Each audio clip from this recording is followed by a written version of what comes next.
so I refused the antipsychotic medication, but under one condition. Since I wasn't going to take any pharmaceutical drugs, I decided from this point on, if I was going to really recover from my psychosis, I'm going to have to do it without any drug.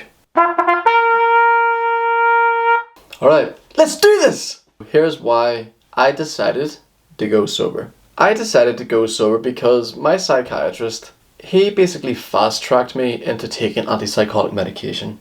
Whenever I first got hospitalized, I got prescribed a mental health team.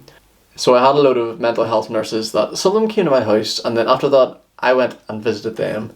And we would have like a sort of talking therapy. It was really good, really cathartic. I'm so grateful for that mental health support team. I think it's called the crisis team, I'm not too sure.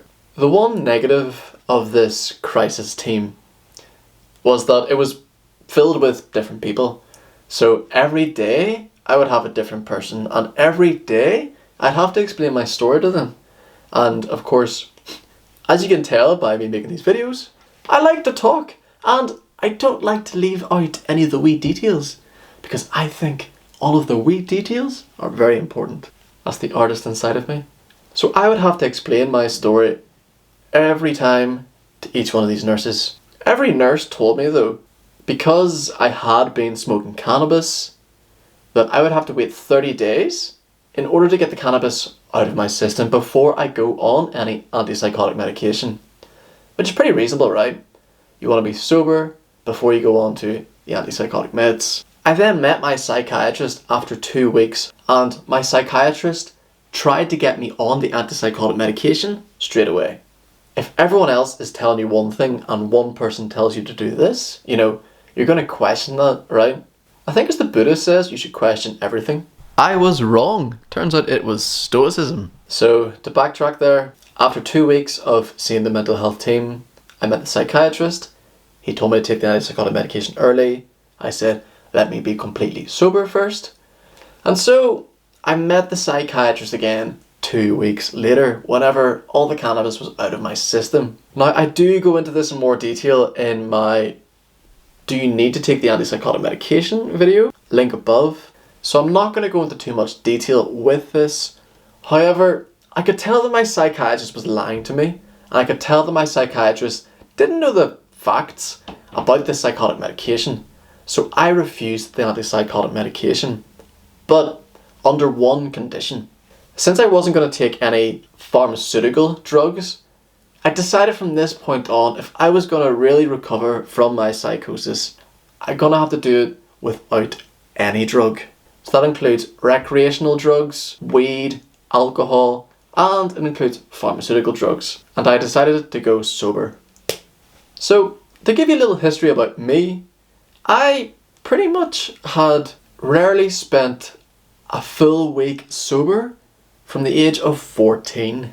I first drank alcohol at 13, I first smoked weed at 15, and then I started taking Class A drugs at 19. Now, how I implemented this in my life, I decided to look at other people who had also gone sober in their life. For example, there's Russell Brand. And there's also a guy called Leo Bazunga, I think his name is. I've definitely got his name wrong. I'm going to add a link in the description though. He has got a blog and he explains how he went sober as well. Now, the alcohol and the weed, both of them were quite clearly making my psychosis worse. They were making the voices louder and making my paranoia more delusional. For quite a while I was listening to the voices and trying to figure out how to battle this psychosis on my own, I did smoke a lot of cigarettes. Quite often I'd be listening to the voices and it would just get so fucking much. Any of you who are listening to this, you know it can get so fucking heavy listening to your voices. The stories that they create in your head, and then you start to believe them and you start falling into this fake story of pretty much a living nightmare. It's hard to handle. My solution to this was to go for a walk and to smoke a load of fags. A fag is a fag. A fag is a cigarette. You know what I mean? During times of trying to listen to the voices, it was quite helpful to smoke a cigarette. I don't know why. It's quite common to smoke a cigarette. I can proudly say now though that I've not smoked a cigarette in like 4 months. I then spent a year and 3 months completely sober without any alcohol and any weed. I've not smoked weed in like a year and 8 months. And I did drink alcohol a couple of times. Whenever I did get drunk with my friends, I was sleeping in a tent and my paranoia heightened and I heard more voices. So any of you that have psychosis or schizophrenia and you're still drinking alcohol, I can 100% guarantee you that the alcohol is making your voices and your paranoia worse. Now, I know you're probably thinking the question, well, what the fuck are you supposed to do without drink? There's so much things that you can do without drink. See, any drug, like the reason that you take the drug is to escape. You do it to have a break, to relax, to have crack. All those things that you're looking for in drink, you can find them without drink. And you can find them more fulfillingly without drink. And also, you don't get that fucking stinking hangover the next day. And your voices go away. Your paranoia goes away.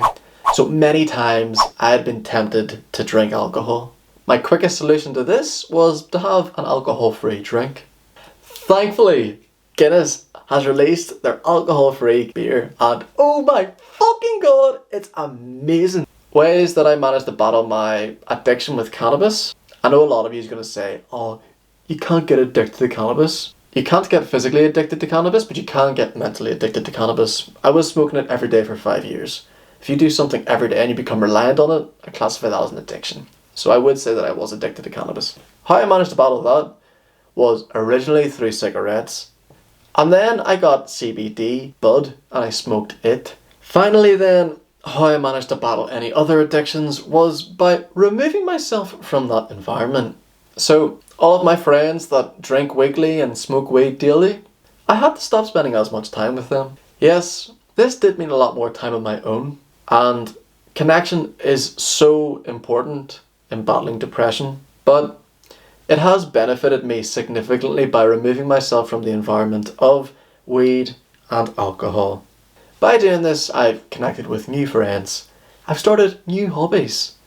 One of the main factors in me staying sober is through exercise. I'm probably the fittest I've ever been, and I'm probably the most fulfilled I've ever been as well. Another way that I've managed to stay sober is by journaling. If you look at your alcohol use or your weed use as a behaviour, then you're able to change that behaviour by looking at behavioural studies. So one way to do this is by A, removing yourself from the environment, and B, replacing that behaviour with a new behaviour. So what you want to do is reward yourself for the new behaviour. So B.F. Skinner, the psychologist, is one of the founder of behavioural psychology. Basically, he's famous for creating the Skinner box. In the Skinner box, it's like a metal box with a couple of buttons. He put a pigeon in it and a rat. He tested the rat and the pigeon by rewarding them if they did a good behaviour and by punishing them if they did not do the good behaviour. In this study, he found that by rewarding the positive behaviour, it was so much more beneficial in getting the animal to do the activity than by punishing them. In fact, the punishment was pretty shite in trying to get them to do the behaviour. It was all the positive reinforcement. It could also be where a lot of your trauma comes from, including mine. So replace your old behaviour with a new behaviour. One thing my therapist said to me is, in order to go off this substance, like, you're going to have a hole inside of yourself that you need to replace with that. And really, you've got to replace that hole with a fulfilling activity that involves connection. My therapist found it very therapeutic to join a 12-step program and go to AA. AA has got an extremely good success rate, so if you want to go off on a substance, then I recommend you also join AA. Finally, what changes has going sober made in my life? For one, going sober has made my brain healthier. If you look at the pictures of a person who drinks alcohol, their brain is damaged. If you look at a person that smokes weed, their brain is also damaged. If you look at a person that takes any drug, their brain is also damaged. Here's some pictures that Daniel Amen has got from SPECT scans of people that take drugs.